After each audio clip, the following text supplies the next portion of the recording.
आज की कहानी का शीर्षक है आज बेटा जाग ही गया। बीवी रसोई घर में थी। पति तेज आवाज में बोला, सरिता, आज माँ आ रही हैं। मैं माँ को स्टेशन लेने जा रहा हूँ। इतना सुनते ही सरिता ने माथे सलवटों से भरते हुए कहा, ले आओ, मैंने कब मना किया है। तुम्हारी माँ लाओ या मत लाओ, मेरी माँ क्या तुम्हारी माँ नहीं लगती? विवेक ने कहा। विवेक सरिता की आंखों से उसके हृदय को पढ़ चुका था। गाड़ी की चाबी उठाकर बोला, देखो सरिता, माँ पिछली बार आंखों में आंसू लेकर गई थी।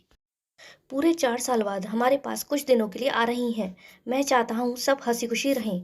पिछली बार जैसा कुछ भी नहीं होना चाहिए। पिछली बार जैसा क्या? सरिता आवेश में आकर बोली। तुम्हें क्या लगता है गलती मेरी थी? तुम अपनी माँ की गलती क्यों बताओगे? तुम्हें अपनी माँ से अच्छा कोई और लगता है क्या दुनिया में? तुम्हें तो हमेशा मुझ में ही खोट नजर आती है। तुम और तुम्हारा परिवार ही सही होता है, सारी कमियां मुझ में ही हैं बस। मैं इस दुनिया की सबसे बेकार बहू, बेकार पत्नी हूँ। विवेक बोला, सरिता बेकार की बातें मत करो। मैं बस यही कह रहा हूँ जितने दिन भी माँ यहाँ रहे, सभी लोग उनसे अच्छे से पेश आएं, उनके पास बैठें, उन्हें समय दें। सरिता गुस्से से बोली, ठीक है स्वामी जी, मैं घर के सारे काम छोड़कर बच्चों की छुट्टी करवाकर 24 घंटे तुम्हारी माँ के पास बैठ जाती हूँ, ताकि तुम्हारी माँ को कोई शिकायत ना हो। तुम पागल हो क्या? विवेक ने कहा। जो मैं कहना चाह रहा हूँ तुम समझना ही नहीं चाहती।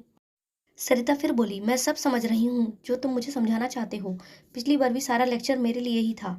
अपनी माँ को तुमने कुछ नहीं कहा। तुम हमारी परवाह करते ही कब हो? मैं और मेरे बच्चे जाएं भाड़ में, तुम्हें तो अपना परिवार चाहिए। चाबी मेज पर फेंक कर गुस्से में विवेक बोला, तो यह सब मैं किसके लिए कर रहा हूँ? मेरी एक ही बहन है, उससे मिले हुए भी 2 साल हो जाते हैं। बाबूजी के जाने के बाद माँ गाँव में अकेली रह गई। लेकिन मैं यहाँ नहीं ला सका ताकि तुम लोगों के जीवन में कोई डिस्टर्ब ना हो। तुम कहती हो मुझे अपने परिवार वाले चाहिए।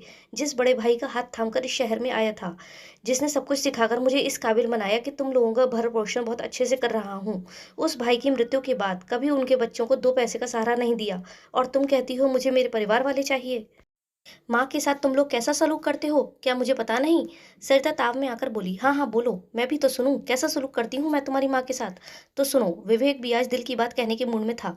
अछूतों जैसा व्यवहार, बच्चों को पास न जाने देना, माँ को यहाँ कर भी अपने लिए 2 रोटियां खुद ही बनानी पड़ती हैं, तो धिक्कार है ऐसी औलाद होने पर। और सुनो, बचपन में मुझे रात में उठकर रोटी खाने की आदत थी। उसमें कभी ऐसा नहीं हुआ कि मैं रात में उठा और मुझे रोटी नहीं मिली। माँ हमेशा 2 रोटी बचाकर रखती थी मेरे लिए। यहाँ सब कुछ होने के बावजूद भी माँ को कई दफा भूखा सोना पड़ा। ऐसा क्यों? सरिता बोली, मैंने कभी नहीं कहा तुम्हारी माँ को रोटी बनाने के लिए। मेरा दोष बताओ। विवेक बोला, इसमें तुम लोगों का दोष नहीं है, बल्कि मैं ही अपनी माँ का लायक बेटा नहीं बन पाया।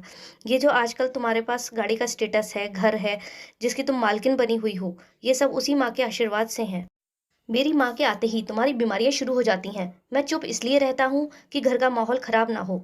सरिता, आज पहली बार और अंतिम बार तुमसे कह रहा हूँ, अगर इस बार मेरी माँ को कोई भी दिक्कत हुई तो तुम वह विवेक देखोगी जिससे तुम आज तक नहीं मिली। आज विवेक अपने मन में दबी सारी टीस पूरी तरह से कह देना चाहता था। विवेक का पहली बार ऐसा रूप देखकर सरिता ने अब चुप्पी साध ली थी। माँ वहीं दरवाजे के पास खड़ी पहली बार अपने बेटे विवेक को अपने लिए जिरह करती हुई सुन रही थी। माँ की आंखों में आंसू का समंदर उमड़ पड़ा था। माँ ने खुद को संभालते हुए दरवाजा खटखटाया तो देखा कि पूरे घर में अजीब सा सन्नाटा पसरा हुआ है।